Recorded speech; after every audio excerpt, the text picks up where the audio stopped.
That's one of the biggest things with Zooms. But with that, I'm going to go ahead and get us kicked off since we've got a good number of folks coming in. I'm sure that if people, as they come in as well, if they'll be able to join in right about alongside. So getting things kicked off, this is how to go from zero to hero with your grant strategy. My name is Will, and I am from the Instrumentl team.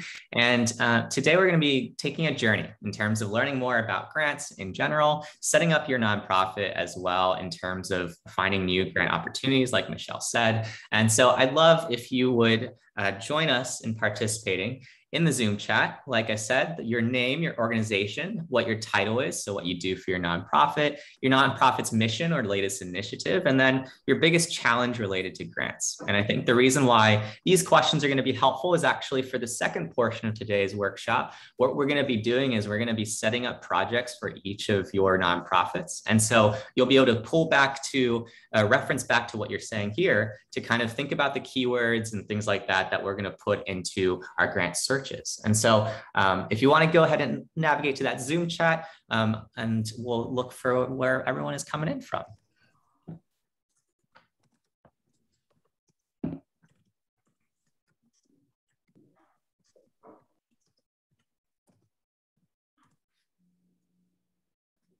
Awesome. So Liz is coming in from the Ohio Afterschool Network, entrepreneur education consultant. Her challenge is identifying potential grant sources. That's a common one. Jody is an educational consultant at Starting Point in Cleveland, Ohio. She works with an after-school reading program. That's awesome, Jody. Actually, every Monday, I work with a sixth grader and we spend a good half hour reading as well. And so it's a Chicago-based tutoring program that does some similar work. Wendy's coming in from Horizon Education Centers. Paige is coming in from, she's the Latchkey Director for Sydney City Schools, and her challenge is identifying grants as well. Marcella from the Cleveland Playhouse, Director of Community Development. She's working on a wraparound services outside the school and into the communities. Cool. And then Melissa, she is the 21st CCLC Grant Coordinator at Horizon Education Center. And she is struggling with identifying new grant opportunities. That makes sense. And then Alan Michael is an MSW student at Ohio State. Awesome. Well, it sounds like you folks are coming in with a wide range of experiences, and people are continuing to chat in as well. So continue to do so if you haven't already. What we'll see as we kind of explore things is that, a lot about grants when it comes to whether you are a consultant or an in-house person at a nonprofit, there are similarities in terms of how we can set up systems to really help scale your grant efforts. And so we're going to read through a few more of these. Megan from Thrive 1010, they recently incorporated and are working to benefit Mahoning Valley to provide families with necessary products. They're looking to find grants as a startup and expand our services in the future. Great.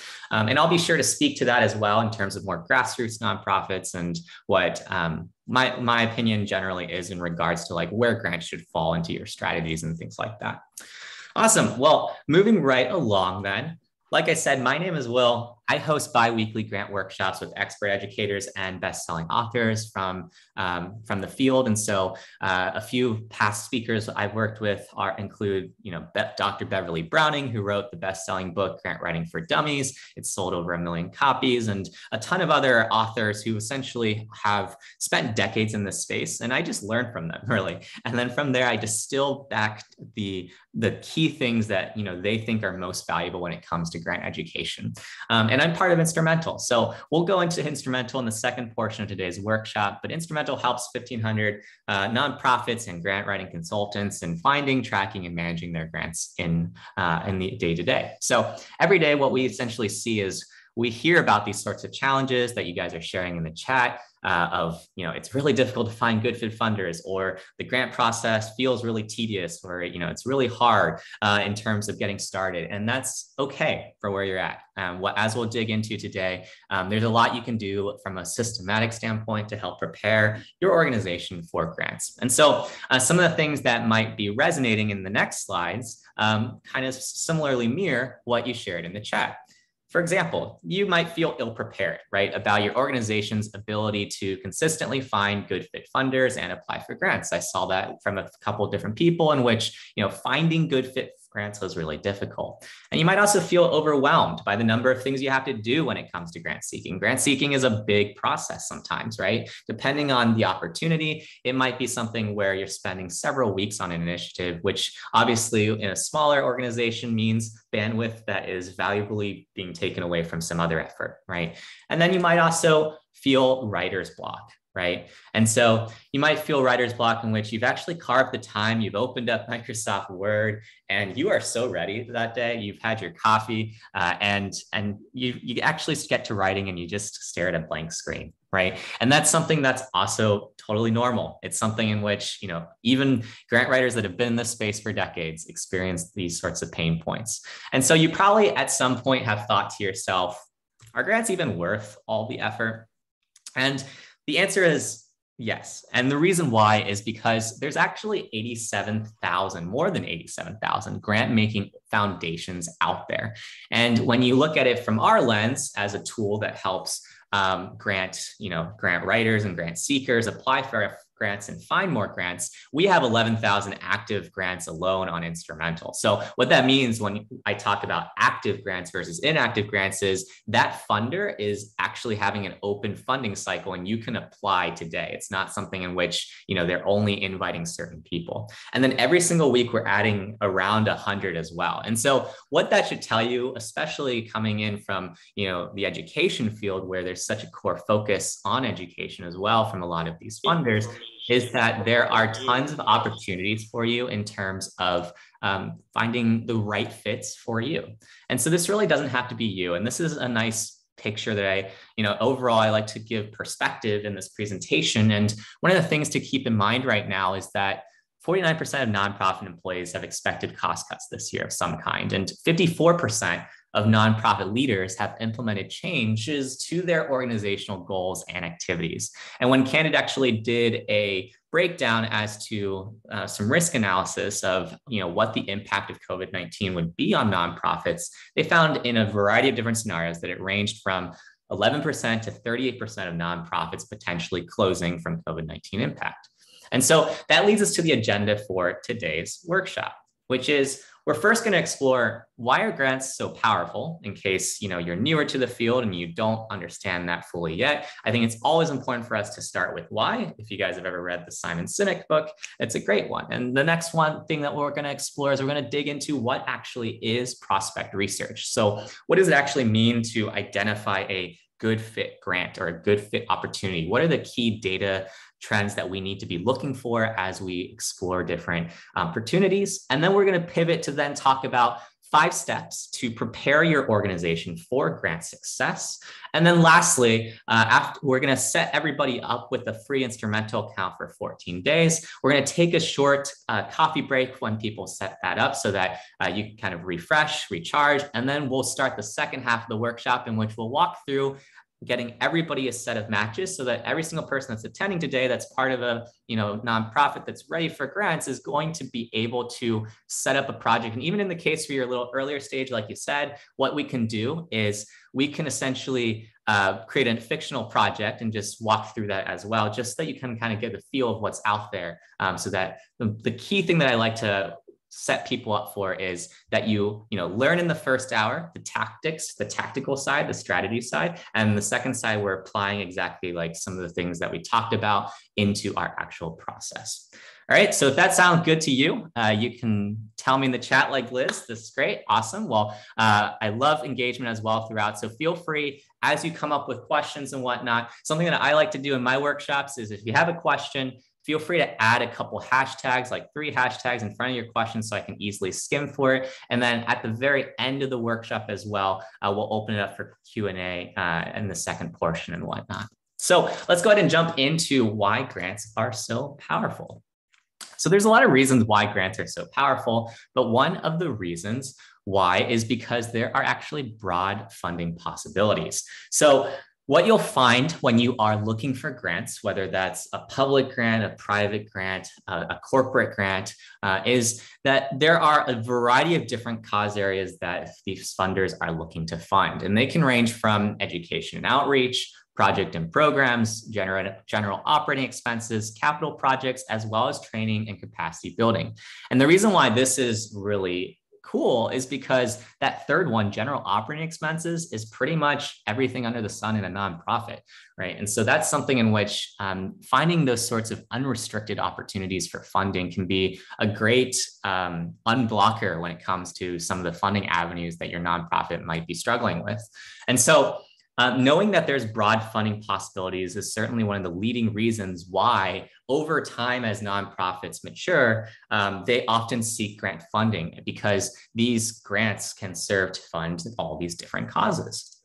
And then the other reasons why grants are so powerful is because foundations actually have to give every year. So there's actually a rule behind this. It's called the minimum distribution rule. And what this means is that foundations actually have to give 5% of the average market value of their net investment assets. And if any of you guys have been tracking the markets in the last year or so since COVID, it's been crazy, and actually really good and crazy in the sense that these foundations are actually sitting on higher assets than they have historically because the stock market is at all-time highs. And so the bulk of these distributions go to grants when you actually look at those foundations. And you might be wondering, how can you calculate that number? How do you calculate exactly what that 5% is? Well, what you can do is you can reference a 990 report of a foundation, and you can actually run their total assets through a 5% calculation to figure out exactly an estimate of what their giving might look like. So what you can see here with the New York Community Trust is that they are sitting on around $2.9 billion in terms of total assets. And so our back of the envelope calculation for how much they would have to give in funding every single year is about 146 million. And what you'll actually see here is that if you look at the line directly below that with the 173 million that's being given, they're actually giving a little bit more than the 5% rule, right? But the 5% rule is a general good back of the envelope calculation you can use whenever you feel like, you're researching somebody and you want to just, you want to just see, hey, do these guys even have enough money to kind of go around for everybody? This is a great way to do so. Just take whatever their total assets are, multiply it by 0.05, which represents 5%, and that will tell you what they're generally giving in a year. Aside from these reasons, though, some more reasons why grants are so powerful is because many foundations are consistent in their giving. In fact, they are very much in favor of sustaining impact that they want to keep funding. In the last few weeks, I've been speaking with a number of foundations, and they tell me about just how much they love to work with people they ultimately trust over multi-year grants. And the reason why is because if you think about what grants are, is they're essentially, or a philanthropy overall, it's stewardship of trust, right? And so when they can trust people that they are giving funding to a year in and year out, then they will more than likely also renew that funding as long as you've met the reporting requirements. And then final reasons why grants are so powerful: grants can actually be systemized. There are clear steps you can take to submitting a grant. It's not something in which, you're throwing darts on the wall and you've come up with a really creative potential individual donor event, but you're not sure whether or not it's going to fly, but you have to test it because there's no really other way to kind of figure that out. Grants are something in which after you kind of get the ball rolling on things, you can actually repurpose a lot of components for grants for other opportunities. And then lastly, grants can help with organizational accountability. This means more feedback loops for you. And what I mean by that is, with all these reporting requirements that grants often come with, that means that it often kicks a nonprofit in gear in terms of actually taking and measuring their impact on a regular basis. And that's something in which, by having that feedback mechanism of knowing that, this funder that you started to establish a relationship with is due for a reporting update, then that will essentially lead to a new feedback loop for your nonprofit. So we've gone over why grants are so powerful, and now we can dig into what is prospect research. So prospect research is the process of finding, assessing, and qualifying public, private, and corporate foundations to pursue more strategic and planned giving. And with respect to grants, The part of the grant life cycle that we're really talking about here is that bottom right corner of the diagram where it says find your funding. And it kind of goes back to what some people were saying in the chat in terms of it being challenging to find good fit funders. And so there's a reason why prospect research is so important. And I like to pull this quote from Iris Sutcliffe's ABCs of Prospecting, but essentially they write, virtually every nonprofit has high capacity donors hiding in plain sight. A whopping 40% of donors in a recent study admitted that they could give more than they currently are.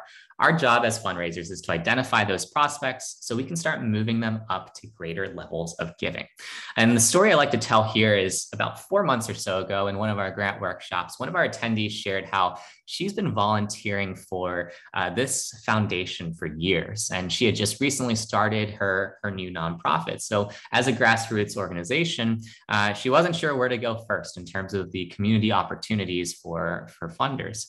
And what she realized was that that foundation that she had been volunteering for years actually was a funder, not just a recipient of grants when she checked us out on Instrumentl. And so what she found out was that that executive director of that foundation was somebody she had worked closely with for several years. And so she literally sent him an email. They scheduled a call, and from there they met up, and essentially she got funding from somebody that she didn't even know was a funder, and it was in her backyard the entire time. And so that's something in which, you know, a lot of this quotation really resonates, because there's probably somebody in your backyard that you haven't been thinking about lately that could probably help you out. And they'd probably be more than happy to, because you are so regionally based to them, which leads us to what sort of information is available for funders, right? When we start talking about prospect research, what are things we should look out for? Well, there's a lot of key trends. There's things like the key stats on assets and giving, which we just went over in terms of how we could use that with the 5% rule. But we also know things like, who are the names of key individuals? Is there somebody on your board or within your community that can introduce you to somebody within that foundation? And what are the giving trends and cycles over the years? What I like to tell people here is look at whether or not, you know, their assets and giving have gone up or trended downwards in the last 3 years. The last 3 years are typically pretty good reflections of where that foundation is at in terms of their giving.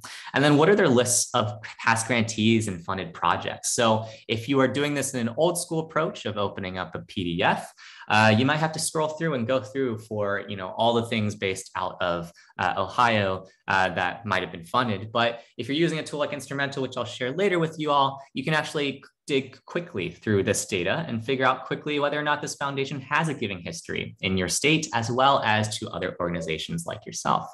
And then you might also look for geographic areas of focus. And then lastly, what's also available about all these grant opportunities are just the grant eligibility requirements. And those are really insightful. In fact, when I've spoken with a ton of different program officers, as well as presidents and CEOs of foundations, they pretty much tell me unanimously that one of their top pieces of advice is read the instructions. And it's surprising, but many applications don't fully read those before submitting their proposals. And so that's something in which those grant eligibility requirements are so important, especially in your due diligence to set yourself up for success.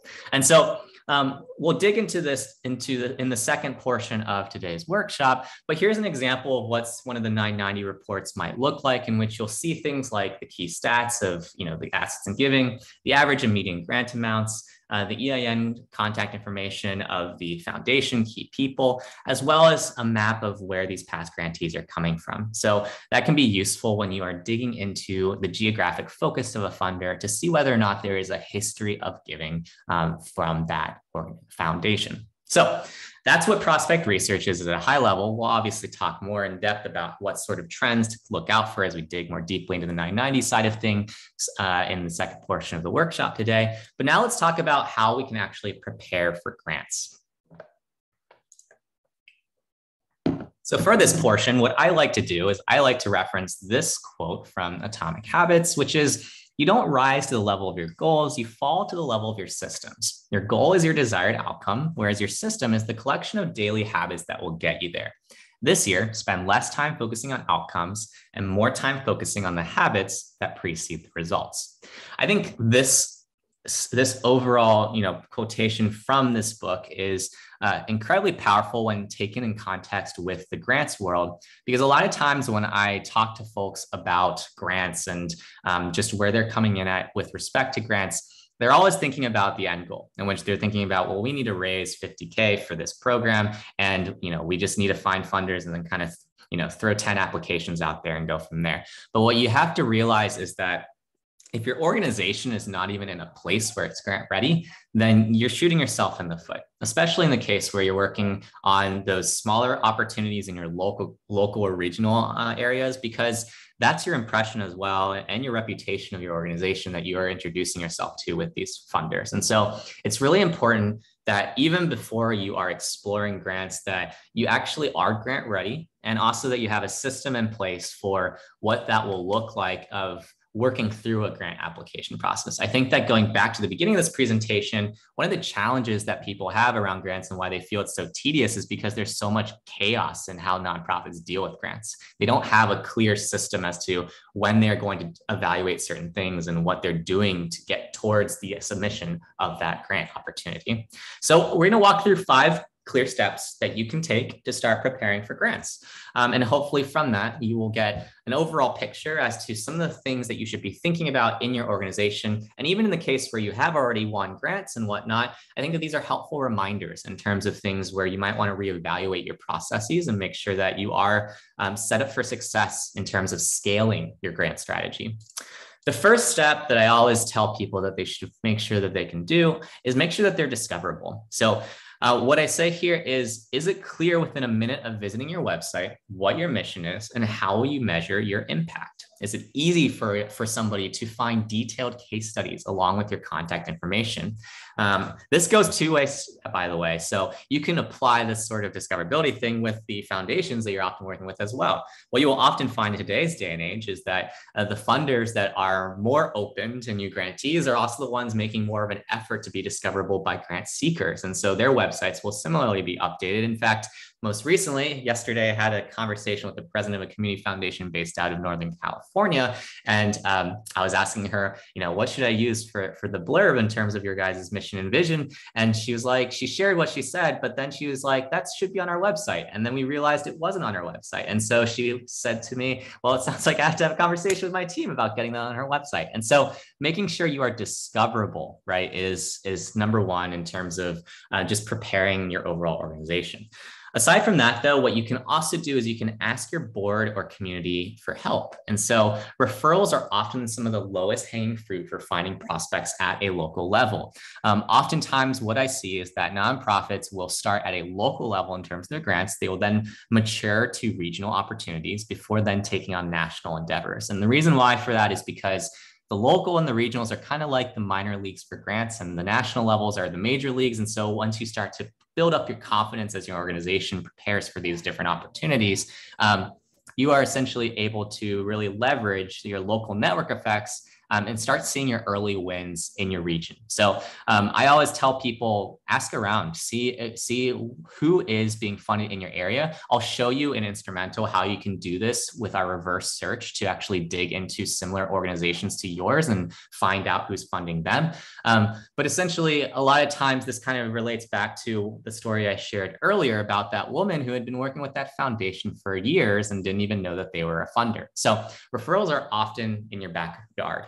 And consider fielding requests from introductions from your board, your staff, your volunteers, and community members. A lot of times, board members are sitting on the board of more than one nonprofit. And so in the case where they're working with another nonprofit that does sustain themselves considerably with grants, they may have an introduction for you as to your next funding opportunity. The third step that I want you to take is to strategically outline your funding strategy. This will require more collaboration, which I know can sometimes be challenging in the Zoom world and whatnot, but it's helpful to take a step back and actually get the team in the same place and ask questions like these. You should ask questions like, what are your biggest resource needs? What are your goals and priorities for the year? How will you track how things are going? This will be important in terms of, what outcomes you'll be able to report, as well as when will you be able to report these outcomes? The reason why you should want to ask these questions ahead of you working on grants is because these exact questions are actually going to be very similar to what the grant applications will be asking you, as well as how to make sure that you have smart and clear objectives to your particular programs. And then what you'll want to do with this step is you'll want to take what one of our workshop presenters shared with our audience, which is you're going to want to create some sort of set of goals for the next year. So we're nearing the end of 2021 now, so we can start looking ahead to 2022, but it can be good to just take stock of where all of our sources of funding have come from in the year. And so you might look at things like, how much did we receive in foundation grants? What about federal, corporate, major donors, in-person events, or online fundraising? And then from there, you should set some sort of baseline goal for the next year, and then some sort of stretch goal that is typically maybe 20 to 30% higher than your baseline goal. And then lastly, you're going to want to align the different projects and initiatives that some of you guys shared in the chat earlier today to the different sources of funding of what you think will be most compelling to the different sources of funding. You'll find it surprising, but there's actually a number of nonprofits that are so busy and so focused on the next 3 months that they kind of forget to zoom out and actually plan behind where their funding is going to be coming from. And the challenge with that is that, especially when you're in the grants world, there's already so much being asked of you in terms of these processes that if you aren't able to create order or a system for yourself as to what you're working backwards on, then it's really difficult for you to get a sense of how you're pacing towards your goals. So if, for example, for your 2021 goal, and maybe in 2020 you raised 20K from foundation grants, and this year you want to double that to 40K for your baseline goal, and then set a 50K stretch goal, right? From there, what you have to work backwards from as you start 2022 is, what does that actually look like from a Q1 versus Q2 versus Q3 versus Q4 standpoint? Do we have enough possible funders that we've explored or done due diligence on that would help us meet that goal? And what are the, so to speak, at bats in terms of the proposals we'll be submitting that will give us the chance to hit that respective goal by the year's end? Step number 4 that I always recommend for preparing for grants is to think about your programs and projects. So this is something in which a lot of people struggle when it comes to writing effective objective statements, as well as how to frame their proposals. And I think the reason why is because they make the confusion of just describing their overall programs. And so the difference between the two is projects are temporary initiatives with clear beginnings and ends that lead to a specific outcome, whereas programs are ongoing efforts that typically include projects. And so programs will be things that will help you fulfill your nonprofit's mission. And the example I use is that organization I work with on Mondays, in which we essentially provide one-to-one after-school programming to students. And it's a wide range of covering reading as well as math and science and things like that. But a general problem that this organization faces year in and year out, and they actually draw about 40% of their funding annually from grant funding, is getting sufficient funding for general operating expenses. And a solution to this would be to position from the perspective of a project with clear goals. So if, for example, they were working on their after-school program, their one-on-one program, it might be something like saying they want to double the capacity of their weekly online tutoring programs, or they want to have a reading drive to gift a book to every kid 2 times a year. And the reason why you want to frame it this way is because there's a clear finite statement in this particular phrasing, as opposed to just saying, we want to sustain our general operating expenses, or we want to make sure we're running, improving or increasing our weekly online tutoring program capacity, right? There's something in which when you actually put a number behind it, as well as create a beginning, middle, and end for what the outcome is going to be, it's much easier for a prospective funder to kind of hone in on that and say, hey, like, these guys know exactly what they're going to be reporting on if we were to fund them. And so that's a clear distinction that you should look at when you're looking at how you're phrasing your proposal applications and whatnot, is whether or not you're actually being specific enough and clear in the narrative that you're crafting. And then the last thing that I recommend people do in preparing for grants is creating a weighted decision matrix. So this is all about thinking about the different factors that might be important for you as you are exploring potential good fit funders, and then evaluating it based off of maybe the top 7 to 10 different criteria that are important to your organization. So a lot of organizations approach grants this way, in which They will read through eligibility requirements, and then they'll kind of just have a blanket yes or no, yay or nay vote, but they don't actually have logic or reason behind why they're pursuing that, aside from they saw one line in the grant eligibility requirements that seemed like a good fit. But the most regimented and scaled out organizations that are winning, tons of funding and grants will typically run it through some sort of weighted decision matrix. And the way this looks is you want to think about a variety of different factors. I've listed just a few here, and I'll try to elaborate on each one. But essentially, one thing is, the alignment with the opportunities areas of interest. So matching your funder interest to, your projects is one of the first things that you should always do with respect to a grant. And so you should look at, the funder's mission and see whether or not it's even aligned to the mission of your organization, as well as you'll look at things like where past grantees are coming from. So the number of past grantees that might be coming in from the state of Ohio might be a factor that you want to consider when you're evaluating opportunity A versus opportunity B versus opportunity C, where in the case where opportunity A has only a regional focus in Ohio versus opportunity B that might be national in reach, you might want to put your bandwidth towards opportunity A first, because you probably have a higher chance of winning funding from that, right? And then similar with award amounts. And so when you're looking at award amounts, you want to think about what you just did in step number 3 in terms of your fundraising goals, and think about working backwards as to how this potential grant opportunity fits into your goals for the year, right? So if, for example, you have that stretch goal of 50K in the year, and you find a grant opportunity that can potentially fund you for 10K, and the competitiveness of it is not very competitive from what you can tell, maybe you should invest your time on that one as opposed to the one that's 25K. Even though, right off the bat, if you were to just kind of look at it from a numerical standpoint, you might have thought to yourself, well, we should just do the 25K because the 25K gets us 50% to our goal. So these are the sorts of things that a weighted decision matrix help you navigate in terms of these tough calls, because essentially there's always going to be variables, but you need to identify the most important ones to your organization, right? And there's even considerations like, what is the estimated time to complete the grant proposal? So when you look at the grant eligibility requirements, as well as what they're asking from you, is it going to be something that's a pain in the butt to get 5K in funding versus the other one that's, 20K in funding, and it's half the length of the process, right? A lot of times this is a factor that smaller organizations, I would, say below 10 in staff or so, have to really weigh in terms of the estimated time to completion. And that's because many times in those situations, you're wearing a lot of hats, and that's something in which it's a trade-off. There's no right or wrong answer in that situation. It's just what you think is best based off the information that's available to you at that time.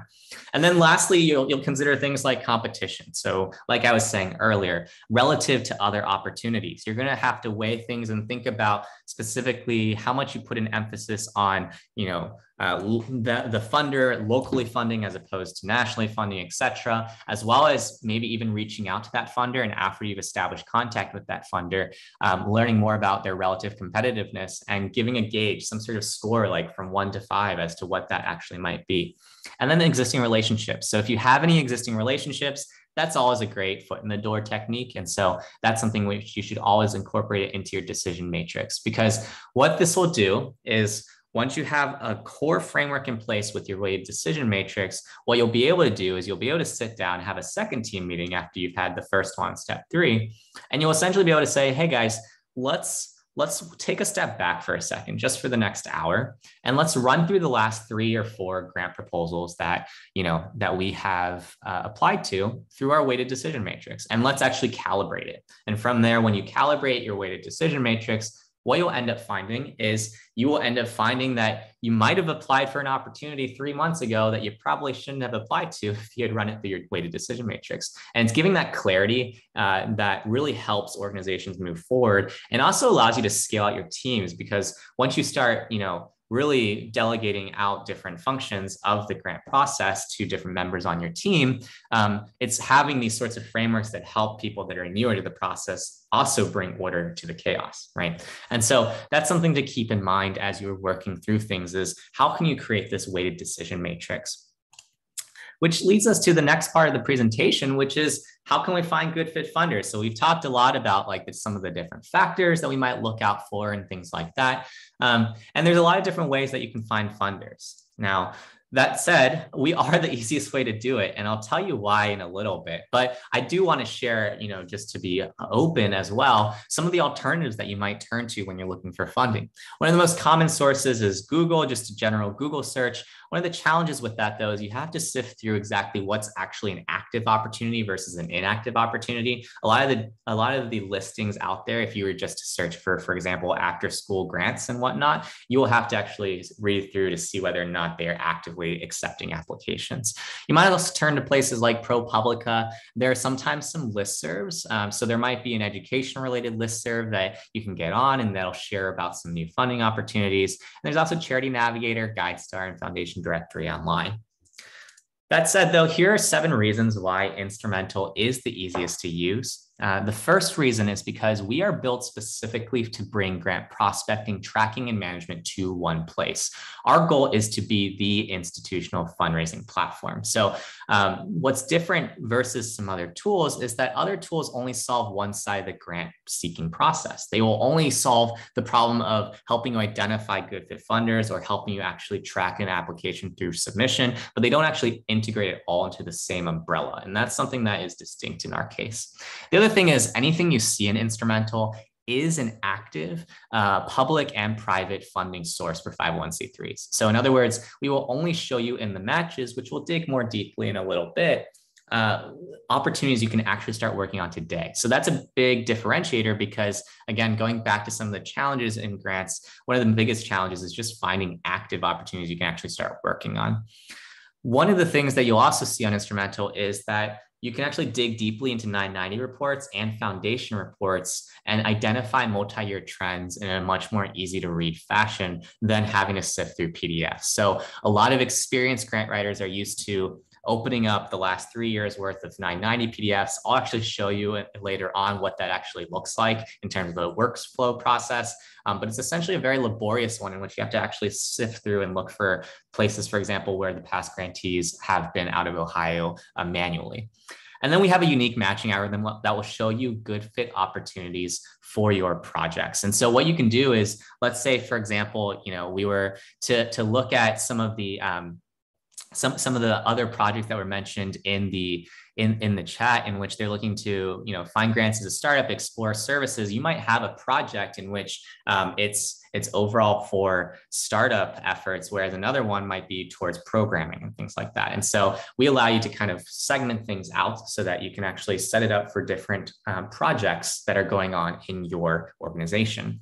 And then we have deadlines that are updated automatically. So if you are changing, if you're working through some grants and one of the foundations changes their deadline, it's often the onus is on the grant seeker to keep up with that. But with Instrumentl, if you found the opportunity on our site, we automatically update those deadlines as the funder changes them. And the way we're able to do that is essentially with our 11,000 opportunities, we set up a web tracker on every single page, and it's essentially looking 24/7 for changes on the page and then updating it in your tracker. And then lastly, there are some tasks, notes, and document management that allow you to store everything in the same place. So in the case where you're having to use like a Google Drive plus Asana plus some other tool workflow, you can essentially bring it all into one place with Instrumentl. And that ultimately leads us to these key outcomes, which is what we find is that we save folks 3 hours a week on average, and we increase grant application output by 78% after a year of using us. So to kind of show you how easy it is, I'll give you a high-level overview of Instrumentl. As a reminder, as we get closer to the top of the hour, we're going to actually have everybody create a free account. We're going to take a quick coffee break, and then the second portion of the day, we're actually going to have everybody work through the projects and so that we can kind of go through the flows that I'm just about to show you and kind of apply what I'm sharing with you as well. That way, everybody can leave with a set of grant matches that work for their nonprofit and also have full confidence in kind of continuing to explore the platform and whatnot that we have here. So what I have here is an Instrumentl account. And what this looks like is this is a master tracker that shows all these different projects that I have for this particular account.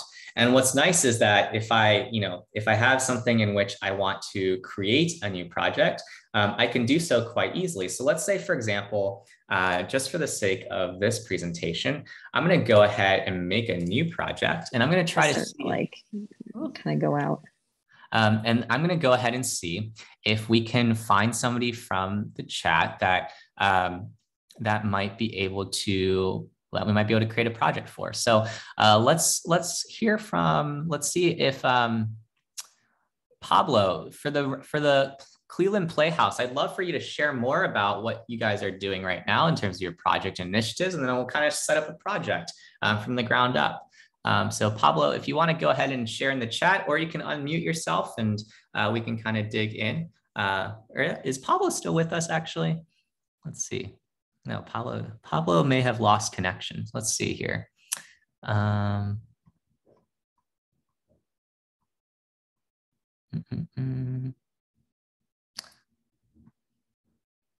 Liz, let's pick Liz then. All right, Liz, I like an eager volunteer. Share more about your program. I'd love for us to set up Liz's project. Okay, but if somebody else wants to do it, that's okay. I feel bad now that I hopped in. Does anybody else want to do it? You know, I like the initiative, and I think that you should take it from there. Okay. All right. So I work with Michelle to bring entrepreneur education through the Ohio Afterschool Network to out of school time programs across the state of Ohio. So Entrepreneur Ed is a great opportunity for workforce development, college and career prep, growth mindset. Awesome. Cool. So let's do this then. Awesome. So what we're going to do is we're going to create a new project. And like I said, we're going to actually practice this too with everybody in a few minutes and whatnot. But for the sake of an example here, we've got Liz's awesome project. And you can title this whatever you want in terms of your project name. You could title it for the after school programs as well. We can be more fun than that though for now. And what we can do is we can select that you guys are a nonprofit in terms of applicant type. And then what we can do is we can answer the question whether or not we'd like to see faith-based organizations or grants for those programs. Do you guys have any affiliation with faith, or is it going to be no for this question? Liz. So the Ohio Afterschool Network is not a faith-based organization, although we work with tons of faith-based organizations that are facilitating entrepreneur ed. So cool. Well, we serve them. Cool. Well, something that we can do is, because you have a partnership as well with those organizations, you can select yes. And what Instrumentl will also allow you to do is see whether or not you want to see both the secular ones as well as the faith-based ones. So we'll actually split that out for you as well too. So that's totally fine in terms of that. Do you know what some of the leading religious affiliations are of those organizations? Yeah, so far just Christian. Cool. So we'll select that. And then as we save and continue here, what we can then do is we can select the areas in which your projects serve. So we can select Ohio, or we can even go down to specific states and counties. So are there particular counties, like top counties, if you were to kind of list them, or just the entire? Just Ohio, just Ohio. So from here, I'm selecting Ohio as a whole. So I'm just going to search for Ohio and select everywhere in Ohio. And what this is telling, Instrumentl step by step is it's telling them, hey, from all the opportunities out there, I want you to really focus on the ones where funders have some sort of relationship or connection to Ohio. And then we're going to dig more deeply into it a little bit further by looking at the fields of work now. So you mentioned some keywords earlier, which I loved. One of them was entrepreneurship. So let's look up entrepreneurship. Let's select that guy. And then here's where you're going to just kind of think about some key phrases of the impact that you're serving. So another one was after school programs, right? So we're going to search after, and you can see after school summer educational programs is another one. And you also, is there a particular age group that you guys serve more so than others, or is it just K-12? No, K-12.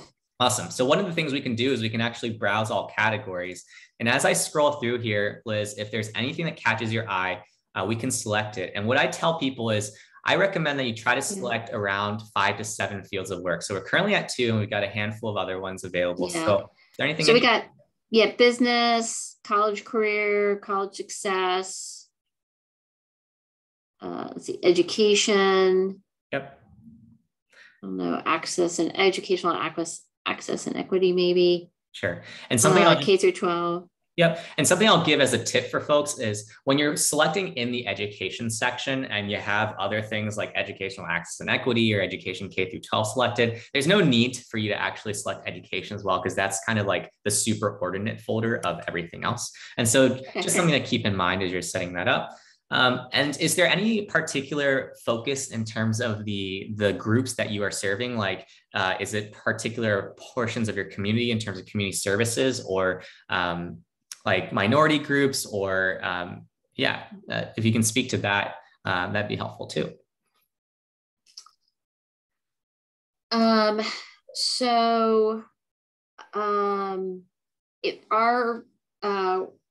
The opportunity to work with OAN is open to anybody, but we're trying to get to kids who might not have opportunities around entrepreneur education. Got it. And is there any tutoring or mentoring within that? Okay. Yeah, a little bit mentoring. Okay, cool. Well, from that, I think this gives us a good place to start. We've got 8 fields of work here. Are there any grants sizes that you guys prefer more so than others, or is it something in which you'll take anything that you can get in terms of the opportunities? You can narrow down your search here as well. Show me what the maximums are. $500,000. We would like $1 million.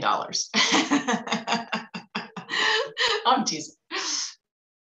Yeah, I think no minimum, no max. All right. From what you've shared, it sounds like this sort of project would be focused around program and general operating expenses. Are there other things, though, that might come into this reach that you think might be applicable?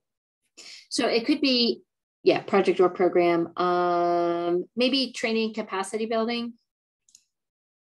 Great. So we're train the trainer model. Yep. I don't know. Do you think education or not?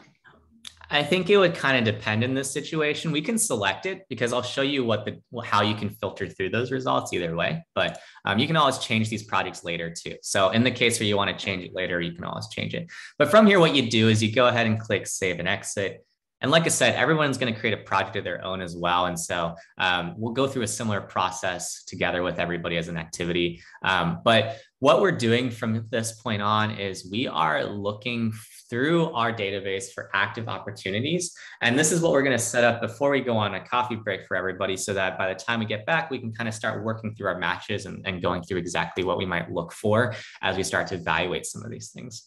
So from here, it'll refresh. And what you can see, Liz, is that we have sifted through and found 279 grants. There are a variety of grants in terms of the opportunities. So there's foundation grants, there's corporate grants, and there's also government grants. And so if we click the Let's Go button, what you're going to notice is this view, which we call the matches view on Instrumentl. And essentially, this is very much like an email inbox in which you have these matches that have popped up. And you can actually filter through these really quickly. So you can either filter by best match, but you can also filter it by the deadline, the amount, as well as the newness to the opportunity. And you can also filter things based off of the funding used. So this is why I told you it really doesn't matter if we selected education and outreach in the options, because we can actually sift through that a little bit more detailed when we are looking through the opportunities. But you can see here that if you knew, for example, that you guys did better with private funding sources than other funding sources, you could actually filter for just the 73 funding opportunities that are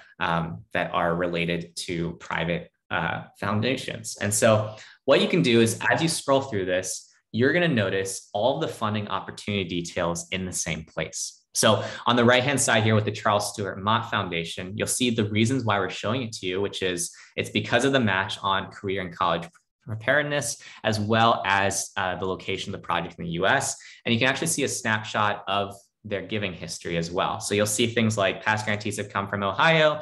The median grant amount is $15,000. And then here's the grant eligibility requirements that we talked about digging into here. And so as we kind of sift through here, what we can look at is it looks like they've been building on long-time support for after-school programs. They are looking to fill key gaps for students most in need. And they are focusing on expanding high quality college and career readiness in after school settings, as well as adoption and investment in innovative strategies, particularly savings accounts for students. So what you can see here is they'll give you details as to what they're looking for, but what's also helpful is just figuring out whether or not they have a history of giving for either areas in your region or just in general towards causes similar to yours. So if you look at this top right, I accessed the funder report for them. And we'll digitize this whenever we can. And so what you can see here is you'll see things like what the average grant amounts were, what the median was, the total giving. We talked about this earlier in terms of why those are important. You can access the website directly and also give them a call. And here are some key people as well in this organization that you can run through. And then here's where the magic of Instrumentl really comes in, which is you'll see visualizations as to data trends that are much more difficult to traditionally pull out. So example is, this is easy to pull out, like giving, but what is harder is knowing actually how the average giving has changed from averages and medians over time. And so this is actually something that can be helpful in figuring out how this organization is trending. And then you'll also see things like the grant amounts. So these are all part of our platform, in which what we're doing is we're sifting through these 990 reports for this data and we're aggregating it for you. So what you can see here is in the last 3 years, the median grant has actually been 25K, which is interesting because in this situation, you can see actually the distribution of how those grants have looked, right? And so this is helpful when you're evaluating an opportunity and running it through your decision matrix, right? Because from here, you can start to evaluate whether or not they're actually a good fit for you. And then as you work into the past grantees section, what you can also do is you can actually zero in on a particular state. So let's go ahead and take a look at Ohio. And so when we do this, it's going to filter down for all the opportunities that come out of Ohio, right? And what's cool about this is that I'll show you actually the old school way to do this right after this, just so you can kind of compare and contrast the laboriousness of the process versus the easiness of this one. But what you can see here is you'll see the purposes of what they're funding. So you can see that they are supporting statewide after-school networks in terms of ensuring the availability of school-linked quality after-school and summer learning opportunities. It sounds pretty well aligned. There's also some other ones here. Let's see here. We've got some Cleveland local-based opportunities here. And there's actually a lot more funding opportunities or recipients here that we can dig through. But the other thing that I like to tell people to do is whenever you see something clickable, like this Access Health Columbus organization, you can actually click into that organization. And here's where I was talking about like thinking about looking in your backyard, because this is somebody who is both a funder and a recipient. And what I can do is I can change the view to the funder, to the recipient profile, and I can see exactly who is funding them. So as I scroll down here, I see a past awards received section. And now I can start to look at other organizations that have been funding them through the years and whether or not there's going to be some other organization that we might not have known that has been funding them as well. And this can be a good way for you to reverse search on an organization's funding history. So an easy way to kind of think about this is maybe don't just limit it to your own state, but limit it to your region, in which you can look at, you know, somebody close by, maybe like Indiana or something, and see exactly who might be funding them. Because if they have a regional focus, then you essentially have identified a potential good fit funder by just literally looking through 990 data in this way. And then the other thing that I tell people to do is keep it on all states and whatnot, and then start searching by certain keywords. So if, for example, we want to look for, you know, school, what you'll notice is it'll filter through all the ones where there's some sort of reference to school, whether that's in the name of the organization or in the purpose. And you can just start to look through and quickly identify whether or not this is something that, you know, is a good fit funder. So here you can see the After School Alliance has been funded significantly by these guys through the years. In one case, $2.4 million.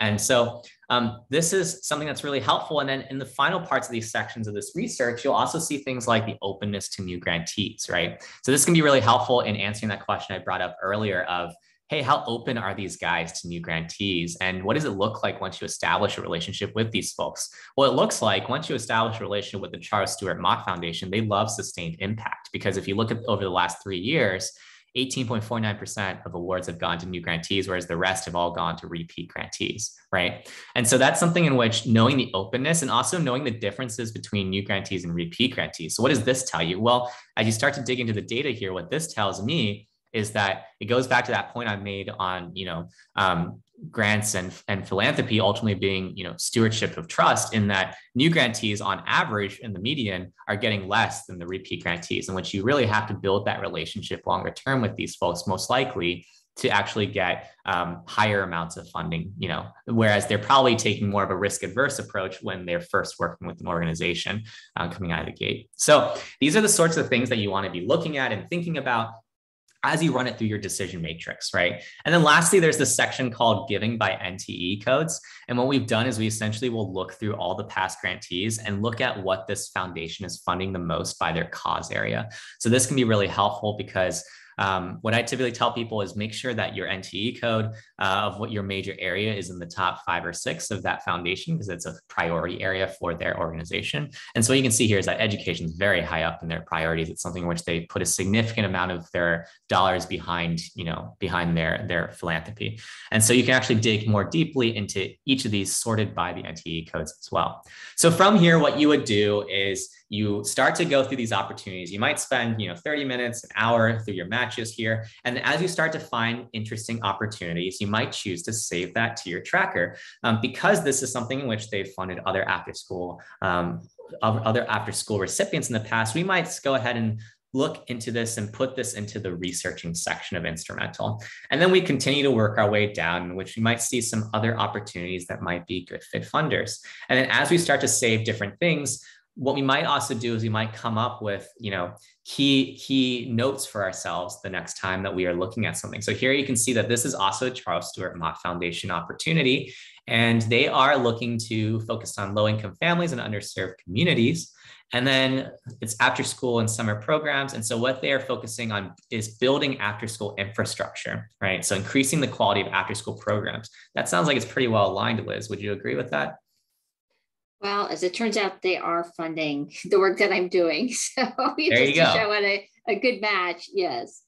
Exactly. And that's actually one of the things that I hope that everyone's going to be able to experience in a little bit, which is one of the secret sauce moments as well for us is when people set up their matches, they see a collection of things that they've actually already been funded in and new opportunities. And that's the sign of a good match and a good project. Mm-hmm. So in this case, it sounds like they've already been working with you guys. So what we might do is we might save these guys. We might go ahead and mark them as 1. And do you know how much they currently are funding you guys with? I don't remember. We can put an arbitrary amount for now. 50, I think it's 50,000 per year. Right now it's a 2-year cycle. Great. 2-year cycle. And then what I'm just going to leave as a note is the point of why they are, working with us. And I save that to my tracker. And then what I see on the left-hand side is my tracker for Liz's awesome project now has 2. And so what you can see here is that this is a consolidated view of just the program or project that you're working on. So whenever Liz wants to check things out for just her project here, she can look at that and everything is in the same place, in which she sees the things that she's won. She also sees the things that she is just researching. And the nice thing here is that anything she puts in this third tab for the researching section will have auto rolling deadlines. And so the idea here is that you do a first pass through on your matches for the shortlist, and everything in your shortlist goes to the researching section. And then if there were a deadline for this opportunity and it were to pass, we will automatically start showing you the next funding cycle's opportunity. That way you're always working towards your next goal. And then what you can also do is you can actually import an existing tracker of yours. So in the case where, you have some sort of existing spreadsheet that you want to bring in, you can just upload many and then upload your tracker into here. And once you start doing that, once a week, Instrumentl is going to send you an email that shares with you all the new matches that are coming up to your project. And then also all of your upcoming deadlines and task reminders. And so if, for example, I were to look at this opportunity that we've already won, and I were to set a task that is to, do a reporting task for end of school year, I might set that out in sometime in like May or so, just as a reminder for myself. And then I can choose whether or not I want to just notify one person on my team or every single person on my team. And then I've gone ahead and set that task in place in motion.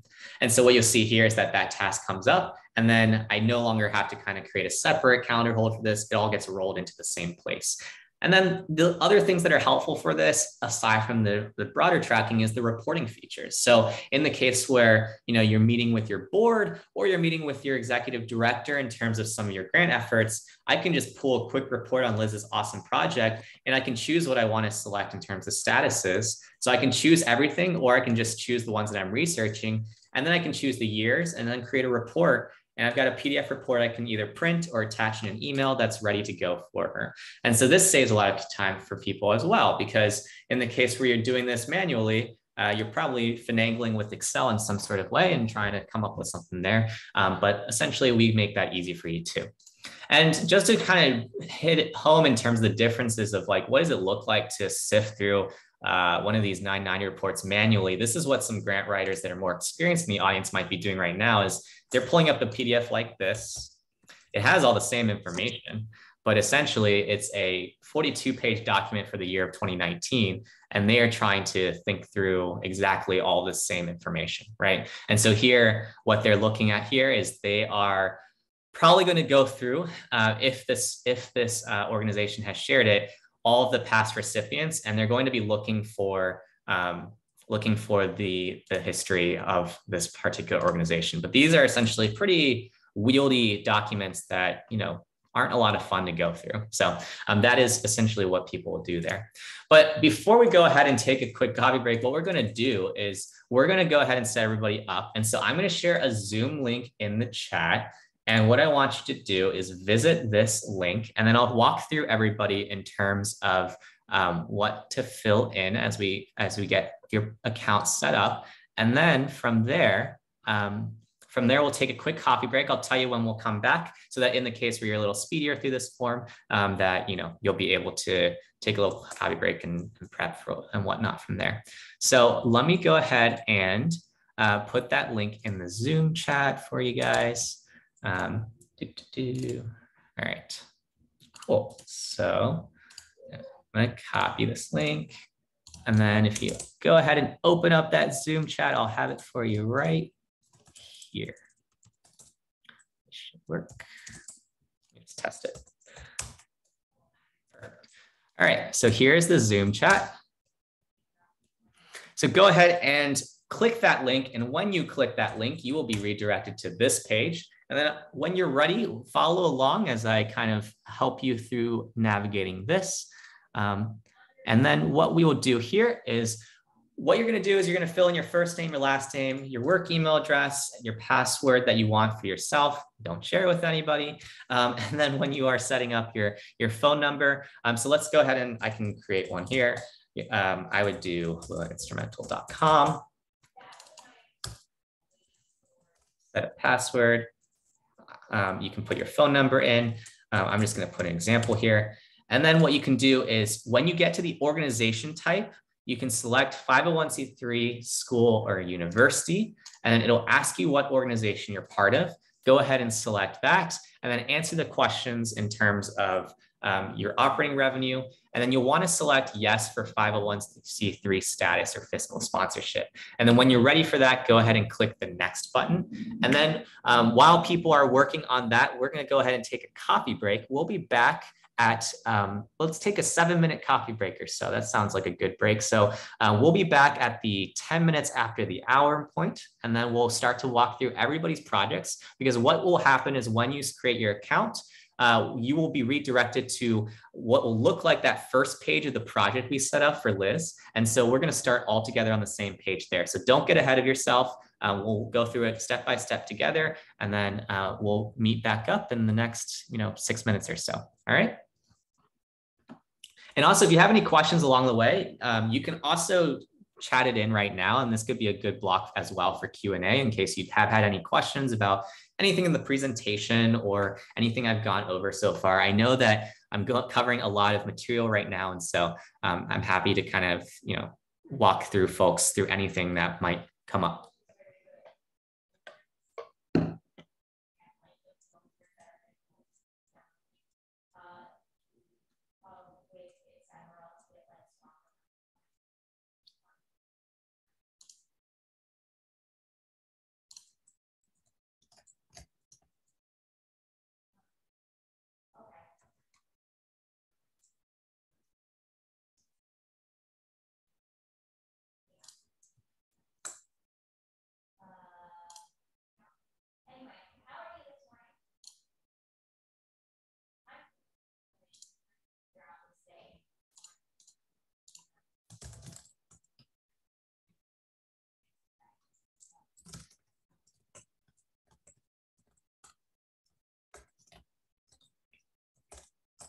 And in the case where you are getting asked to schedule an onboarding call, you can actually just put in the Zoom chat what email you signed up under, and I will separately, I can help bypass that since we're going through this right now. So feel free to just Zoom chat me in terms of that if you are getting that right now.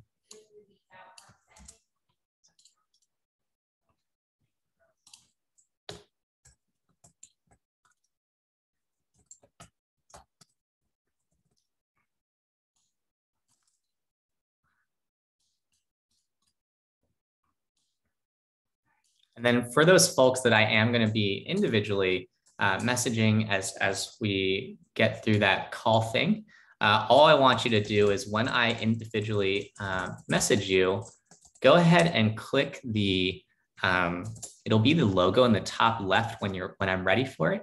I will ping you and it should bypass that for you. Just give me one moment. Working on that for you, Laura. Here.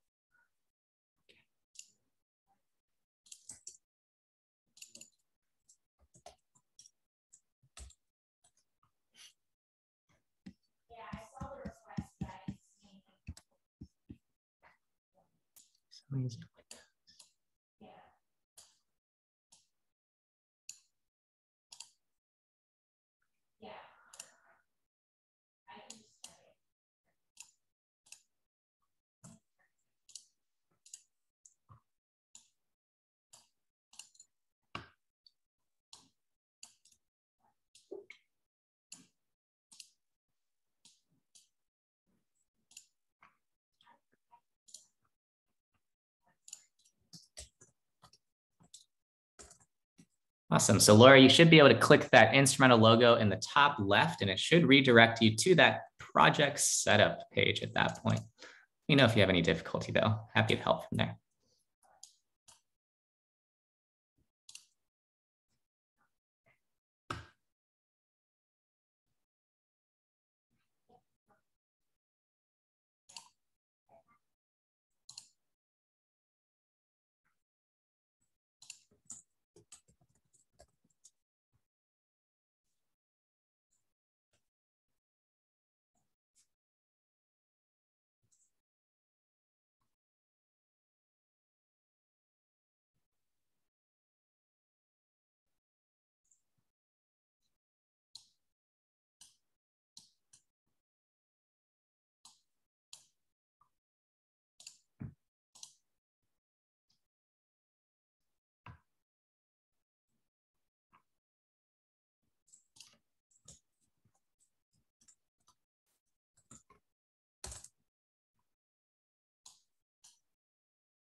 Awesome. Just one more minute before we get back into things.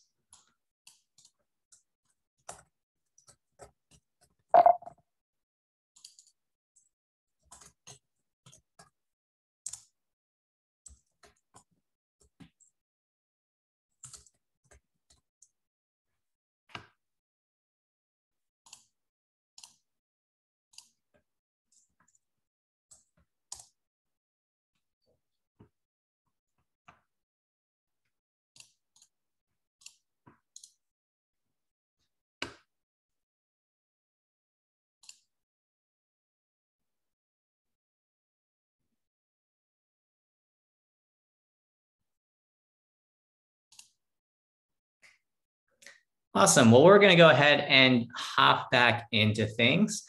Jody has a question in terms of how Instrumentl shows the competition relative to other opportunities.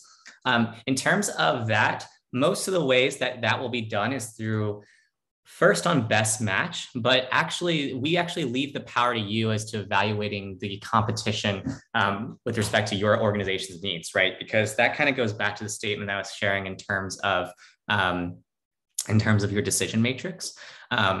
Pretty much you're going to have different priorities. And so that's going to change the way that you are thinking about the opportunities. But what I usually tell people to do is start with the best match here, because this is essentially going to be looking for the things that have the most similarities to the project that you have set up.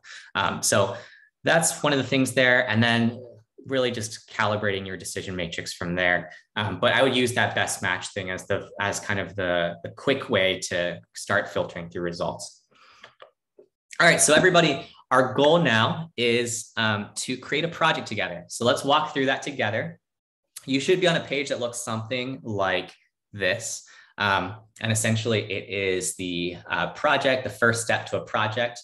For project name, what I want everybody to do is think about how they want to title this. You can be either broad or specific, and I'll give you 2 examples of how people do this. So for example, a broad way to do this would be Afterschool Network, Ohio, right? Just like your organization name, just like an umbrella method that puts everything in the same place. There's pros and cons to that.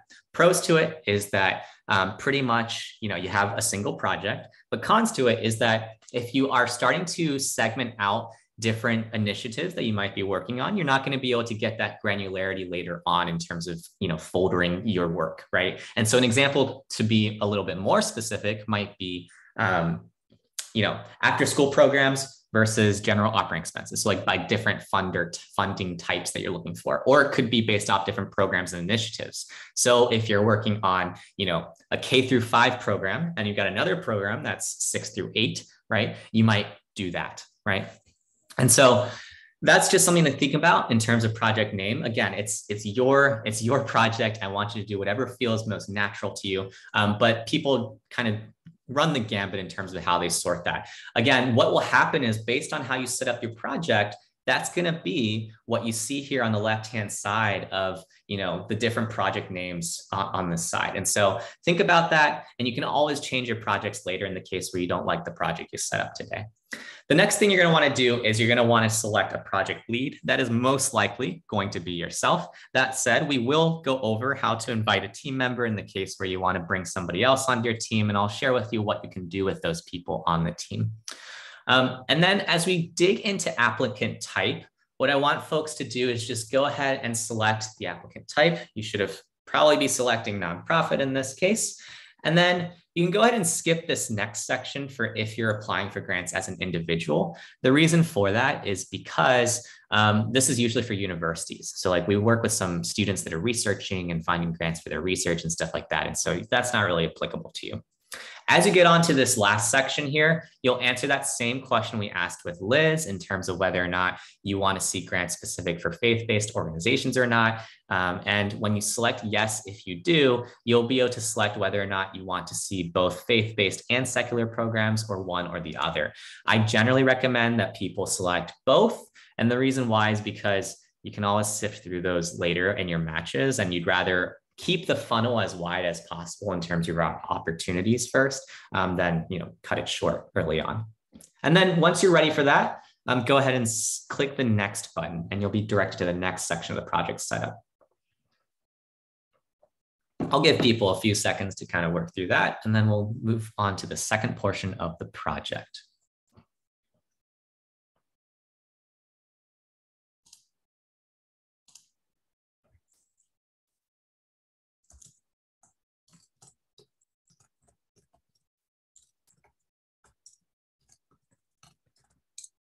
Awesome. So if you're now on the second section of project details, this is where we're all going to be looking at the areas that our projects serve.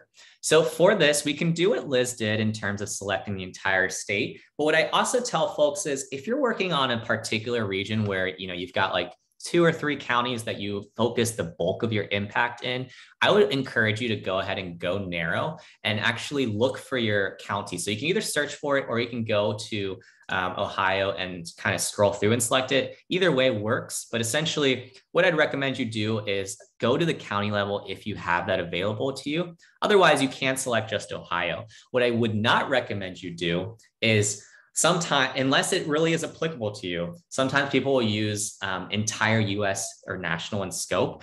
The challenge with that in terms of the search results you're going to get is that they're not going to take advantage of like prioritizing the Ohio opportunities for you when you do that. And so I always encourage you to start more local or regional in terms of your parameters here for the areas that your project is serving. And then once you're done with selecting the areas that your project serves, what I want you folks to do is to go ahead and select the fields of work.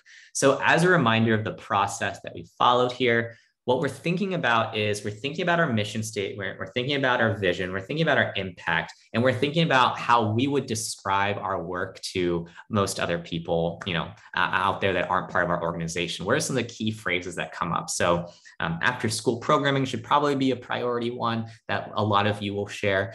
There's also probably going to be things based off of what grade levels you serve. There might also be things around teacher development. In general, what I would recommend for the bulk of folks here today is in the case where you can't come up with keywords, the best thing you can do is click that browse all categories section and then just expand out these 2 sections, community and human services and education. From the hundreds of projects I've set up, that's where the bulk of education related work will fall into. That said, in the case where you might be doing some arts programming and things like that, you could also find things interesting in the arts and culture section. But essentially what the goal is for you as you start to reach this stage in the fields of work is you want to try to select 5 to 7 in your search. All right. So 5 to 7 is kind of the sweet spot. It will support up to 10, but I encourage you to kind of filter down to the ones you think are most aligned to your organization's impact. Because that will give you the best search results. And so when you guys are done with that, I'll give you a few minutes to kind of work your way and scroll through this. But what you should have is something that looks kind of similar to Liz's here, where she selected after school summer educational programs, business education, career college prep, college success and persistence, educational access and equity, as well as education K through 12, entrepreneurship and tutoring and mentoring. So some other common ones that I would share that we didn't select in this project that comes up a lot in my work with other education-based nonprofits is there's often community services as well as minority services in the community section. There's also things around like childcare and things like that. So in the case where your work does encapsulate that, you'll want to look through the community section as well. And if you ever have a key, so like, for example, here's an example where you have early childhood development that actually falls under community and not under education. So that's why it's helpful to go through these 2 major categories. And then if you are done with your fields of work, what you can then do is you can start to work through the size of grants. Liz didn't have a max, but I would recommend, I'll give you guidance based off of where, your organization might be at. In the case where your organization is newer to grants or not as established in its grants process, you might actually find benefit from setting a cap of 20K as your max, just because those opportunities in general are going to be a little bit less competitive in some cases than the larger ones. That said, though, I'll leave that up to you. The minimums are often used in small team settings to answer that question that we talked about earlier in terms of how much bandwidth do you have? And what's worth your time, right? So in some cases, you might leave off the $500 minimums, or you set that as a minimum because you don't want something that's going to take you, the amount of time of your salary for that opportunity versus something that might be, 5K minimum or something like that. So a common one I see in terms of smaller teams is setting a minimum somewhere around 5K or so, because that's typically worth the time to actually apply for it. And as we get to what the funds will be used for, this is where you're going to want to think about, the overall initiatives that you might be working on. Depending on how you named your project, this will depend on how you select this section. For example, if you had chosen to be more specific and you just wanted this project to account for all the general operating initiatives, then you would only, in this case, select general operating instead of the other ones that had been selected. So kind of your mileage may vary depending on how you wanted to set up your project, but that's something to keep in mind as you work your way through this section. And then if you're ready for that, what you can then do is go ahead and click the save and exit button. And then what's going to happen from there is you will be redirected to that matching screen. And then we'll give folks, a minute or two to get there in terms of saving their projects. And then we'll start to go through what to look through as you work through your matches. So we'll look at the 22-minute mark in terms of the next 2 minutes or so, give folks a chance to set up their projects there and then start the search and then go from there.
Awesome. So at this point in time, everyone should have their project and either be in the process of the matches being sent out to you.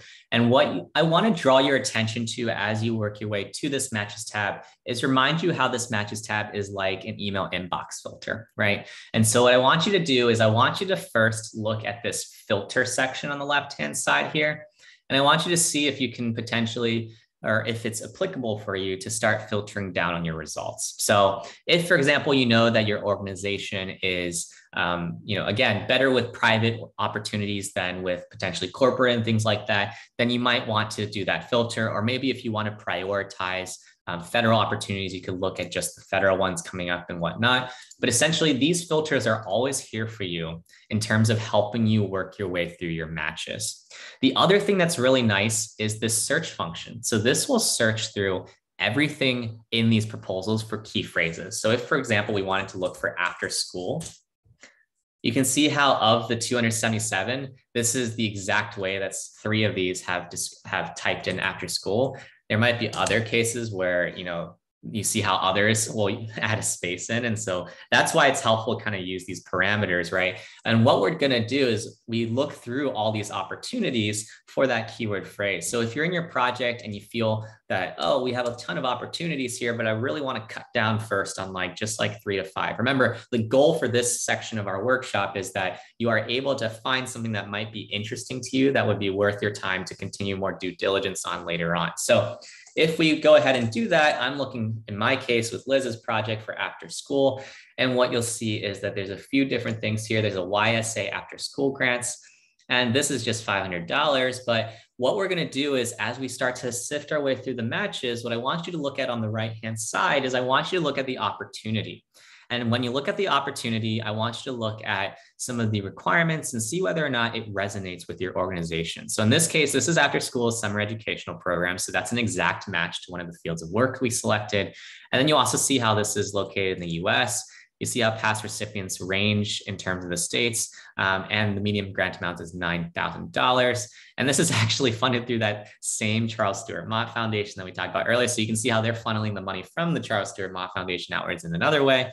And so this is related to youth-led service or service learning and after-school programs. All right. So if this were interesting, we can dig more deeply by clicking this funder tab. And if you ever see, just as a general advice, if you ever see this 990 report tag, it means that we've been able to digitize that 990 report and parse it for you. So what you'll see here is the data about this organization. These are the same things that we were talking about in terms of looking at some of the key trends of this organization over time and how that has changed. So you can see that even though the minimum here, the amount is $500, the median of the actual organization is around 6.6K or so. And you can actually filter it down by the state as well. So as you take your time going through some of these opportunities, what I want you to look at is I want you to take advantage of these plus tabs, because these are tabs that you'll have over the next 2 weeks to kind of do your research. And what you can do is you can really start digging deeply into these organizations. So if any of you guys are currently navigating towards the map of the US, I always recommend you take a second and you filter down for your state, and you can start to read about the purposes behind some of these past funding opportunities. And so this is helpful, and then it'll help you assess whether or not you think it's worth the time. In this situation, it's $500.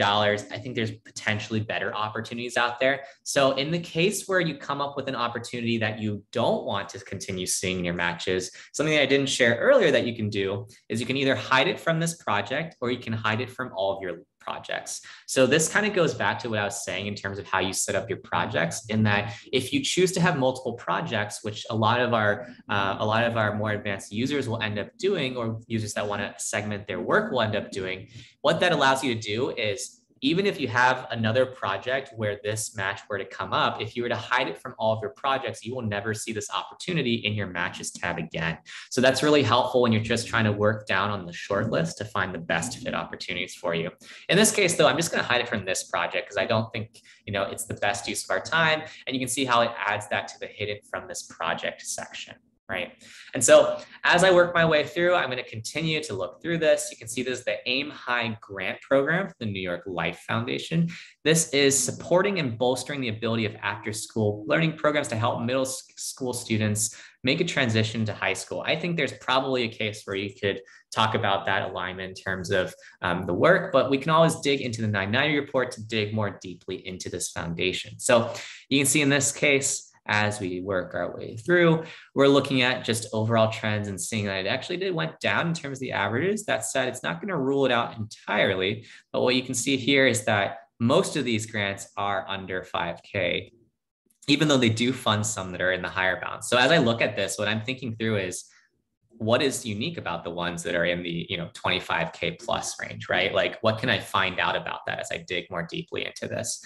And so this is where all this data comes into use, because you can just quickly sift through this, where you can see in this case, the Association for Middle School Education receives 60 grand, whereas everyone else in terms of local high schools are receiving $500 or so.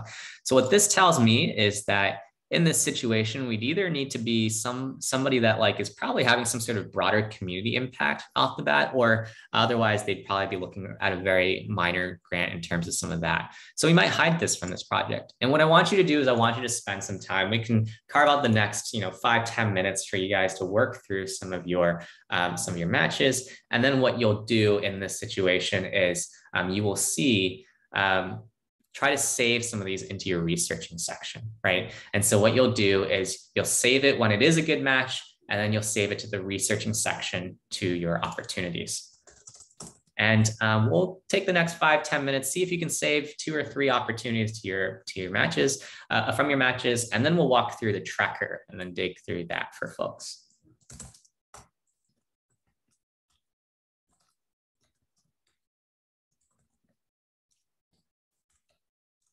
If you guys have any questions as you're working through this exercise, feel free to chat me in terms of, you can put in the Zoom chat for everybody so we can all answer it at the same time, or if you want to do it individually, we can also do that too.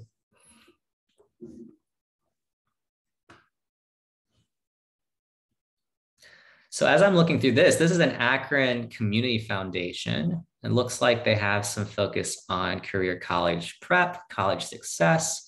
You can see here, 10K average grant amount. They're preparing students to succeed in their educational career. And they have a commitment to educational funding that align with cradle to career continuum, early learning focus. So it looks like this is something where it could be interesting or worth a deeper look. And so as you're working through these, there's a few ways you can think about these matches. What some people will do is they'll essentially give each one they'll time box it where it's like, I'm going to look at this for a few minutes and then just decide if it's going to go to researching or not for more due diligence. And if it is something of interest to you, then what you might do in this case, what I like about this is that there's other opportunities from this funder, and there's tons of other opportunities where there might be overlap with some of the other things that I'm working on with my nonprofit. So even if this opportunity isn't the best one for you, like you could still end up working with this community foundation in this case, right? And so in this situation, I see a lot of grants that are coming in at least 5K, which is great to look at. And just looking at this quick overview, you can see how there's such a focus since they are a community foundation in the local area. And you can see there's things like tutoring and things like that. And so what I'll do is I'll probably save this to my researching, and then I'd move on to the next section. And you can always use that notes section as well. So if you're starting to work through your notes section, you can use that so that you can have notes for later on as well. Aldi, all right, let's go what Aldi's up to. Aldi Smart Kids. Aldi Smart Kids is working on kids' health and well-being, food insecurity. Primary focus is kids' health. I think in this case, given what Liz was sharing, this is not a good fit because they're focusing more on kids' health side of things. So I'm just gonna go ahead and hide this from this project. Let's see if anything catches my eye from the name of it itself, Truest Foundational Grants.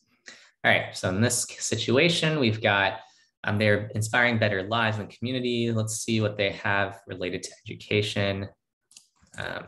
Oh, entrepreneurship. You see that keyword right there? So they do have a focus area on entrepreneurship, thriving communities. So let's look a little bit more deeply into this. Educational equity, so quality education, giving everyone the chance to thrive in underserved communities, which I know Liz mentioned is a focus area or a desired focus area as well. They have focus areas in early learning, college preparedness that overlaps with some of the keyword phrases that we had talked about. So now I'm going to dig into this, and I'm going to look into this funder information and see if there's anything. In this case, this funder is still doing it in an old school fashion, so I can't parse it as easily, but this caught my eye in terms of some of the eligibility information. So what I'm going to probably do is I'm probably going to look for those keyword phrases again, and actually, so it looks like they are committed to transforming education, and they are also working on early learning and college preparedness. So I'm going to leave a note for that. And then also they have references to entrepreneurship and economic mobility. So these have some overlaps with the work that we're doing. And so we're going to go ahead and save that. All right. So if you guys have gone through these and you started to save these, you'll notice that you're kind of working down your queue. And what's going to happen once a week is Instrumentl is going to update you when there's a new opportunity in your project. So what you can see on this left-hand side is that I've got these different projects set up, and I actually have some new opportunities that I didn't see previously. And so I would be able to reference this on a weekly basis and always know that Instrumentl is looking for me in terms of new opportunities. And then once you are ready for it, what you'll start to look at is you'll start to look at your tracker. So let's go ahead and take a look at Liz's tracker at this point. We have 4 opportunities in here, some that we're researching, some that we have won, and some notes for ourselves. And what the goal should be for each of you guys is to create a task for something that you have recently saved. So let's say, for example, we had some of those opportunities that we had set and saved into researching. What we can do is we can click into the opportunity, and then we can go ahead and add a task on the right-hand side. So what we can do here is we can just add that task, and then we're going to go ahead and maybe set something where we will run it through our decision matrix. And then we'll maybe do that next week, next Friday. So on the 1st, and we're going to email everyone on my team about that. And then we'll just go ahead and set that in place, right? And so what that will do is that'll make it so that you now have a task for running this through the decision matrix, and you'll see that coming up as well. So in our weekly roll-up email, we would also include that upcoming task to your team as well, right? And so that can be really helpful. And what you'll also find helpful is you'll find it really easy to manage your grants in Instrumentl, because in the case where you just want to you want to duplicate an opportunity you've already won. So let's take Liz's example where you guys already won this one and you just want to start planning for next year. You're going to click this drop down for the year, and then you're just going to click duplicate. And then I can go ahead and set that up for 2022. Maybe we'll request 60 grand instead of 50 grand next year. And then we're just going to have it planned for 2022. And when that happens, what you'll see is that everything is in the same place in the same project. So now I see the 2021 effort that I won, but I also see the 2022 effort that I planned. In fact, let's be ambitious and let's just go ahead and, we can actually just go ahead and save this probably for the following year too. So we can go ahead and just say, let's look at the one we won. I'm trying to see if I can find it. My internet's coming in and out right now. Let me know if you guys are having any lag in my feed, but my internet's a little slow right now. There it is. All right. So then what I can do is I can just go ahead and duplicate again for 2023 and just set that for planned. Maybe I'll level it up 70 grand and go from there. And what you'll see is that you can plan ahead multiple years. And so that will allow you to kind of set everything in motion and have your system in place for your grants, right? So if you have some renewing grants that you are always getting, or you have some multi-year ones, you can always set those tasks months or even years in advance and have it all rolled into the same place. And then what you can also do is you can upload your past proposals. So sometimes people will upload their documents here. And this is really helpful because what you can do is you can actually just keep everything in the same place. That way, in case you have any turnover in your organization, it is all logged in the same place and you don't have to deal with some offboarding or challenges between passing off ownership of your past grant efforts as well. So those are just some of the things that you should think about as you start to save your things in your researching section. You might set a goal for yourself too. Something I want to flag for everybody is 2 things you can do in this tracker. I mentioned it earlier, but you can actually add your own opportunities. So if there's an invite only opportunity you want to track as well, you can add that individually, or you can also upload it in your existing spreadsheet and we'll digitize it for you. The other thing is you can actually change your fiscal year. So if you run on a school year, you can just go ahead and click this button on account settings. And what you can do is just go ahead and click here into the account settings. And then you're going to have this option to essentially change your organization fiscal year to whatever operating calendar that you work off of. What that will do is that will just change everything for you, and then you'll have it in the same place as well. All right, so those are 2 things to keep an eye out on your tracker. Something else you can do that I didn't show you earlier, and it's great to hear that you think it's a great organizational tool, Jody. Our users definitely agree on that point. And something else you can do is you can actually filter it by year. So if I only want to work on 2021, because that's the year we're in, right? You see how that just filters that down for me. And what I can also do is I can filter it for what statuses I have. So let's say, for example, I move one of these guys to I plan to actually work on it. So instead of what I have it in researching, now I have it in planned. I can actually just now filter for the ones in planned, and you see how it just gives me the only view I actually care about for that day. So maybe your Monday day is your researching day, your Tuesday day is your planned in progress day, your Wednesday day is your reporting day, et cetera, whatever it is that works for you. It's all about creating a sustainable system for yourself in terms of how you work with your grants. And then some other things that I want to flag for you guys as well is in each of these, right, you're going to always have the opportunity to do your own research on other organizations that come up. So maybe you're just in a conversation in a team meeting and something comes up in which you just want to ask, you want to see for yourself, like, is there another after school program close to us that I might be able to pull some good fit funders from? And what I might just look for some keywords and then just look for some different organizations in other states and potentially dig through their past reports as well. So let's just go ahead and take a look, for the sake of an example, a few of these and see if there's anything interesting. Nothing potentially interesting there, but maybe we'll look at like the Dallas After School program. And what I'll do is I'll switch this view to the recipient profile. And then what I can see as I scroll down is I'll see that past awards received section. And then what that can sometimes open me up to is some opportunities that I might not have been aware of, right? And so what I always tell people is don't be afraid to reverse search similar organizations to yours, because that can just be really helpful in expanding your potential funder base and find those good fit funders. What would be better? Would it be better for you to take a stab in the dark at an application, or to find a funder in which they have clearly funded 7 other after school programs, right, in the last 3 years? That's something in which once somebody has already set the ball in motion for you, you should jump on that ball and join them in the party, as opposed to creating a new party for yourself with that foundation. So that's something you can do as well in the quick find section. You can do it either with an EIN, or you can do it with just a general query search. So you can also sort it based off of different funding and funders and opportunities and things like that. So that's something I wanted to flag for you guys. The other thing is, if you do end up setting up a second project because of the way that you set it up earlier today, you might just create a new project. If you ever need to create a new project, just click that plus project button and you'll go through that same flow we went over a few minutes ago in terms of setting up your project. And what that'll lead you to is this new tab that anyone that only has a single project right now doesn't have, which is the master tracker. And the master tracker is super powerful because it will give you, it's kind of, I call it the command center. I just think it's cool that way. But essentially what you'll see is you'll see every project in your Instrumentl account in the same place. So this is really cool just because you get an eagle's eye view of everything you're working on. And so you can actually, when you upgrade for an Instrumentl account, you can actually share that report. And it's a really great way to update your key stakeholders as to all the different grant efforts you guys are working on. The last thing that I want to go over that I probably haven't gone over yet is how to add other folks to your account. This can be helpful in the case where you collaborate with somebody else in your grant efforts. You just want to tag them in for certain things, like maybe you have somebody on the accounting team that helps you with like the reporting stuff and things like that. Just go to this bottom left for the account section.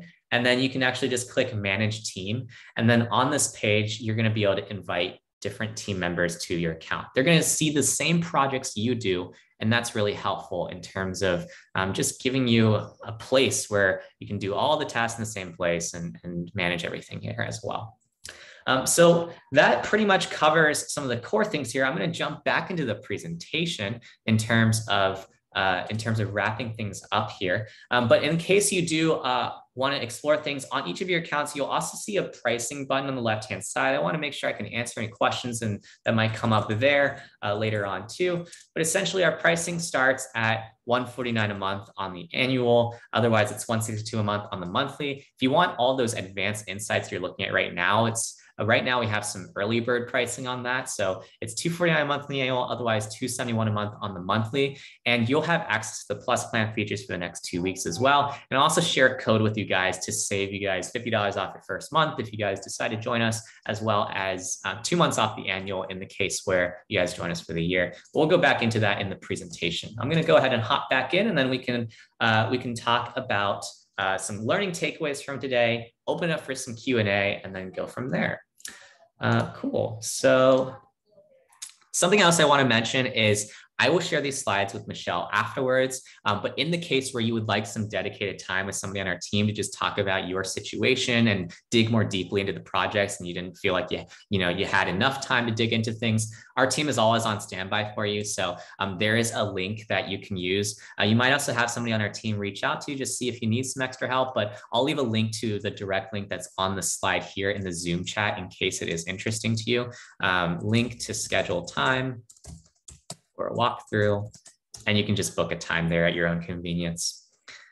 Awesome. So 3 learning takeaways from today that I hope you have carried from our presentation. The first thing is that grants are a great way to diversify your funding. A lot of times, there's only a certain extent which you can take individual donors in your local community, and grants are often the way that you can buoy that in terms of your revenue sources. The second learning takeaway that I would share is to make sure that you are following the 5 steps that we reviewed when it came to preparing for grants. There are certain steps that you can take to start setting up your systems in a place where it's ready for success later on. And then the third thing is that you can use Instrumentl to turbocharge your grants, and feel free to join us for free grant trainings. We run them pretty much every other week. And I'll also share the follow-up in terms of our events calendar in case you want more in-depth guides and technical stuff in terms of like how to get stellar support letters or how to write an effective budget and things like that. All of those things are things that we provide for free to our community. If you want to follow up with me for whatever reason, you have a question, etc., my email is will@instrumentl.com. You can also save these 2 coupon codes in the case where you continue to explore our platform and you think it's valuable. These are codes that you get for attending today's workshop. And and we can definitely share out this replay as well for folks who might not have made it to today's workshop. The last thing that I would share for you all before we open things up to questions is where I'll actually go ahead and raffle away a 1-month subscription to Instrumentl as well. To be eligible, I've got just this little link in which what you can do is look in the Zoom chat for it, and it's a webinar feedback form, or you can just share what you learned on social media and tag us, tag both Ohio Afterschool as well as Instrumentl. yeah, that'll just be kind of participation points for today. And we'll announce a winner on Friday. I'll sync up with Michelle to make sure that we can take care of that person from there. But other than that, I'll open it up for questions at this time. And yeah, we can go from there.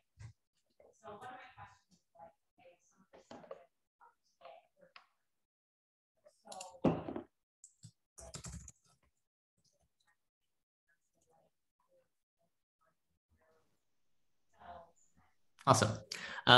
Any questions for folks?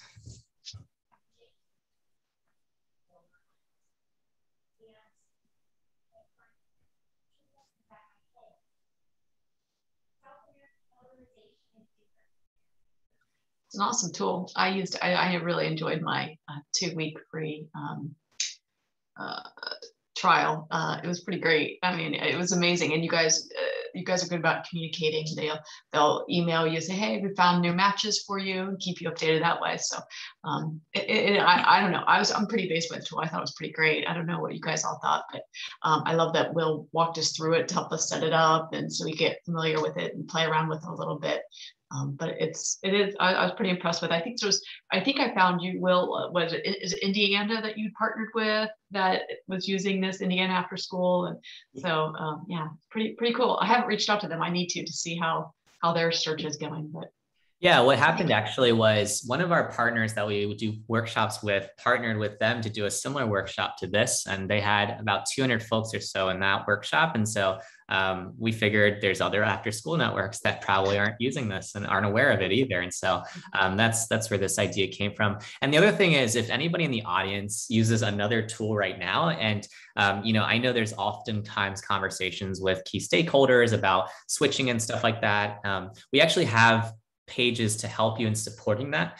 In the case where you are going to your boss for a conversation about that after you explore us, feel free to go to our testimonials page. You'll hear a lot of different stories of how people are using us. And then also in the footer of our pages, we have comparisons to some common grant related tools and how we are different than those tools. But essentially, the high level takeaway is there really isn't a single institutional fundraising platform. And that's the thing that we're trying to solve for. And so that's something in which, as you evaluate and play around with the tool, that I think other people have also found helpful, because sometimes they're coming from a place where they're used to either paying for something that kind of does the job, but does it like half well, or, something in which, they're paying for something that isn't even doing the job well, and they just need to talk to their boss about switching from there. And so if you need any breakdowns as a comparisons between, what we do versus some of our alternatives out there, you can kind of see a side-by-side as to the different functionalities that you'll find on these pages.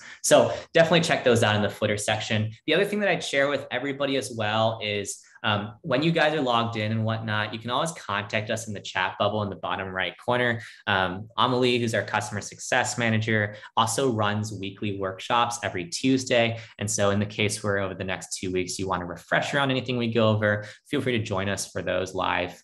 They're welcome for everybody as well. But yeah, pretty much that's the high level takeaway is we listen to everybody a lot. And so we're very responsive. So if you have any questions or concerns and whatnot, you can feel free to reach out to us, and we're happy to do so. Jody, did you have a question? Oh, how long have you been around? Yeah, we've been around for about 5 years or so. So the origin story is 2 of our co-founders actually were researchers. They were environmental science researchers who needed to apply for grants. And they really struggled with all the tools that were out there in terms of finding things that actually were good fit funders, and finding a way to organize like the chaos of grants in general. And so what they did was they set out to solve their own problem, in which they spent the first few years tweaking that matching algorithm that you all got to experience. And that is definitely something that puts us best in class in our space, because pretty much none of our competitors have that sort of unique smart matching algorithm. They will typically just show you like a general search. But then the other side of things is, as we developed that matching algorithm, our customers kept telling us, like, the tracker has so many more capabilities than how you guys are currently building it. And so then from there, we continue to build out all that side of things, because we were seeing really creative uses for how grant writers are actually extending like what we had built to like their use case. And so the long-term goal is effectively to be like the single source of truth for all things grants, right? And when it comes to institutional fundraising, that's really powerful of a notion, because grant writers in this space, even the ones with decades of experience, and you can read more about their stories on our site, but they're so used to it being an inconvenience as to all the different ways they keep track of things.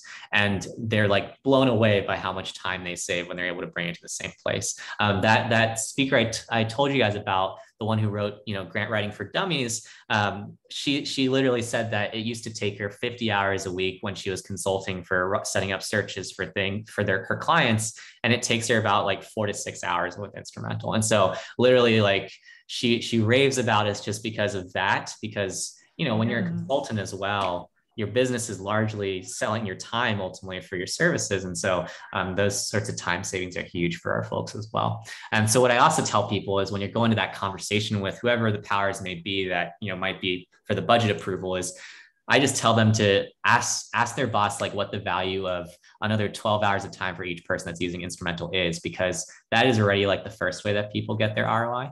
And then the second way is just finding a grant and then winning it from the site. And that's definitely something that's common as well. Yes. Thank you. Mm-hmm.